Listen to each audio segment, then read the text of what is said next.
En el seu llibre Diners domina el joc, denuncia obertament que el sistema mèdic nord-americà prioritza els guanys econòmics per damunt del benestar de les persones i crec que s'està extrapolant al nostre país a través del poder de les farmacèutiques.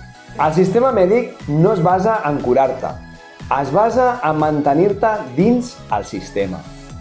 Robbins posa com a exemple la sobreprescripció de medicaments i les cirurgies innecessàries.